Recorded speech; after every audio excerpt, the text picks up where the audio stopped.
Welcome to the second video concerning the new event, the Duel Triangle, where I will talk about the best budget decks that you can take to this event to finish it, to grab all the resources, to earn all the gems. I've also made a video concerning all the best decks you will win the event the fastest with. If you have not seen that, it's the latest video on the channel, also in the top right corner. So as a strategy, as a general strategy for the event, you obviously want to go, especially if you're a budget player, you obviously want to go and grab all the gems that you can get right here up to 2,200 points. And then also quick little tip, especially for the budget players, you should wait a few days until they unlock the additional missions, because then you can complete all the missions at once and don't have to play the event twice basically to get all the gems. Very, very important one. And without further ado, let's look at the best budget decks for this event. And in recent times, the best budget decks have nearly always been the loner decks presented to us here. And the good thing is that we will have 9 loner decks to choose from.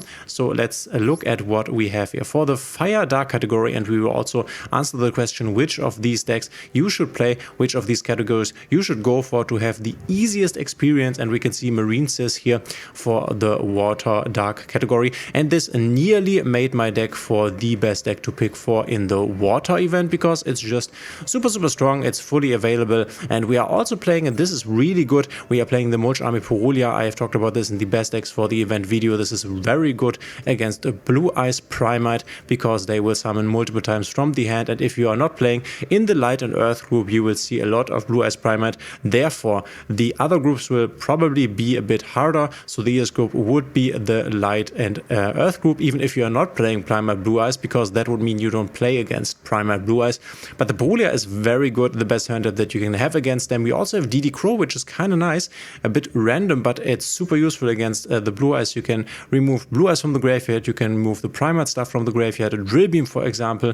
This is really good in terms of the non-engine. Unfortunately, and this is something that happens with these loner decks, I'm not quite sure why they are doing this. Here could definitely change this up a bit. They are always going for a lot of engine, but not a lot of non-engine. As you can see right here, we have the Purulia, which is super nice, don't complain here, and the DD Crows, which is 5 non-engine, definitely a bit low. Other than that, we have the entire Marine Sis stuff. Obviously, you will never brick with this deck. We also have Silent Mining at 3, we have the Field Spell at 3. You will never brick when it comes to your engine, but you will have a hard time going second. Unfortunately, I think Marine Sis is a good option, especially with these hand traps, but the fact that we have so little hand traps might be a problem. But the thing is that I think for all of the other loner decks, this will also be the case. So what you can always do, looking through these loner decks, you can always just pick the cards if you have them yourself. So don't pick this loner deck, but maybe you have all the Marine Sis cards, and then just swap out unnecessary engine for more non-engine, and then you should be good to go. But you might not have this, and then the loner decks will perform fine for you, and you will be able to finish the event. We have Abyssal Fangs Reborn. They want to play us play the Shark deck. They want us to play the Shark deck, and so they give us this deck once again with, as you can see right here, 5 non-engine. We have Dominus Impulse. This is very strong, and then they always seem to give us the Purulia, which is great, don't get me wrong here. And then we have the entire Shark stuff with the new Surfing Big Jaws, and the new boss monster is probably also available here. Number C32 Shark Drake Levice. Also not a bad option here. We have good starters in the form of 7 Ascension 3 times, and then 7 Tachyon. Once again, super consistent, especially with these cards here. We are also playing the Armor Fortress engine with the Full Armored XYZ rank up spell. Definitely not a weak deck, and once again, if you have the cards, go ahead and make this deck, but with more non-engine, and just put out some unnecessary engine like this Tuna Full Princess, or maybe bump it down to 1. Also, these Sea Nettles are not really necessary. Obviously, keep the Shark stuff, because this is what we are using to go into our extra deck monsters. Extra deck wise, I think this is okay. We have a lot of important cards that we would normally also have in here, but a bit more infinite impermanences, another Impulse, maybe Droplets if you can get them.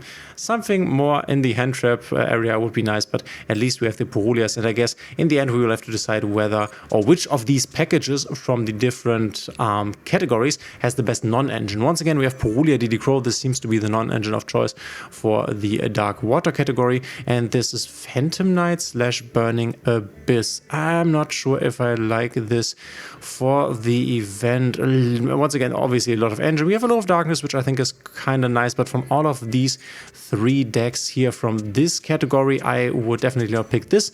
But if you want to play here, I would go for the Marinces stuff, but obviously go for what you're also able to play. So what deck you know best, obviously, because if you don't know how the combos work, then this doesn't really get you anywhere. So select another deck for the Light Earth category, and as I already said, this will be the easiest one because you don't play against Primite Blue Eyes. We have Zodiac here, so the non-engine of choice here is Infinite Impermanence, and then probably something Earth related, I would assume, but there is no more non-engine besides the Imperme. We have some pots in here, which I like, and then we can play the XYZ stuff. We have Zeus available, which is kind of cool, and you're going for the Zodiac Trident. We have Monster Reborn. Where is our non-engine? Only 3 Infinite Impermanences. This is criminal. We have Alpha. That's not bad because we can... Isn't this the guy that can tribute opponents' monsters? Basically, right? So can maybe come up going second, so this might be considered a hand trap if you are like creative in thinking. But yeah, I don't really like this deck, especially because there's even less non-engine here.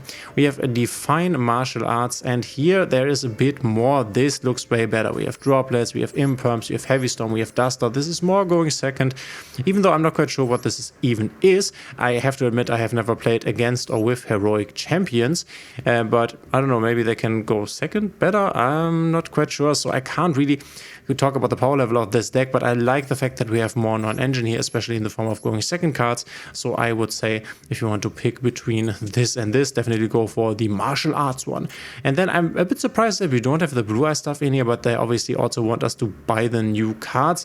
And then we have this XYZ kind of deck in here with Effect Veilers, which is even worse than Infinite Impermanences somehow, and no more non-engine. Now I'm definitely not liking what I'm seeing, and maybe I have to re-advise my advice from before, telling you that you should pick this Light Earth group. The loner decks are not that great. If you want to pick something from here, probably it might be this martial art one. Just go second and see where you can go from there.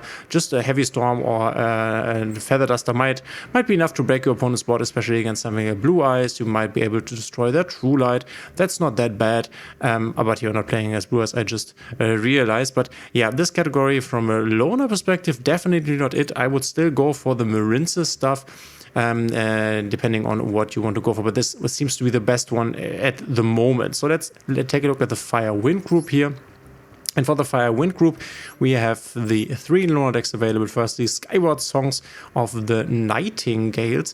Kind of looks like basically, what was it called? Empen and Flood Reese, Flood Reese, but it obviously isn't. We are playing this Liberalisk stuff, which I think, correct me if I'm wrong in the comments, I think it's not that bad when going second and killing the opponent. This can bring up or rack up some good attack numbers to kill the opponent. We also have Fuvalos available, which they also gave us here. Thank you.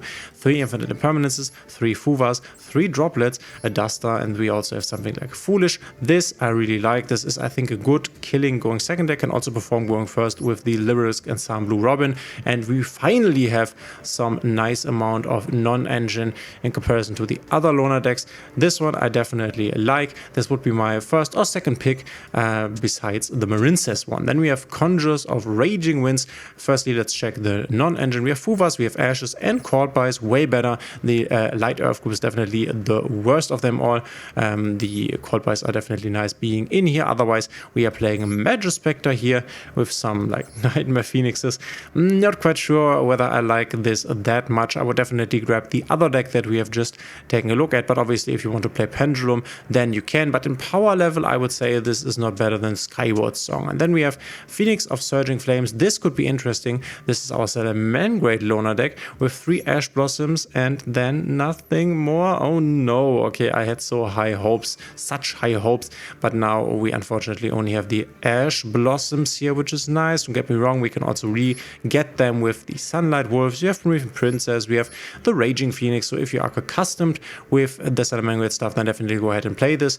This one together with the deck, the Marinces deck from the other event, and then the Bird deck might be the best ones. There are definitely cards that you would not want to play in a normal Salamangreat deck, but we have a lot of the most important engine parts in here, some unnecessary ones like the Emerald Eagle, but I would say this is definitely something that can get you to success. Unfortunately, the lower amount of non-engine might be a bit too much. This is something you will have to test. So I would suggest either go for the Salamangreat one, the Bird one, or pick the Marines one from the Dark Water group. Unfortunately, the Light Earth group very bad, but if you want to play something from there, go for this battling boxer type of going second deck. I have to say the Lunar decks could definitely be better, but then once again they want you to buy the new stuff. But they also gave us Sharks, so why didn't they give us some like weaker version of Light Earth, Blue Eyes Primate, maybe with a more of the useless Primate cards? That would have been definitely nice. But let me know in the comments what you are planning on playing in this event. What is your Loner deck or maybe powerful deck of choice? Let me know in the comments, and we will see each other in the next one.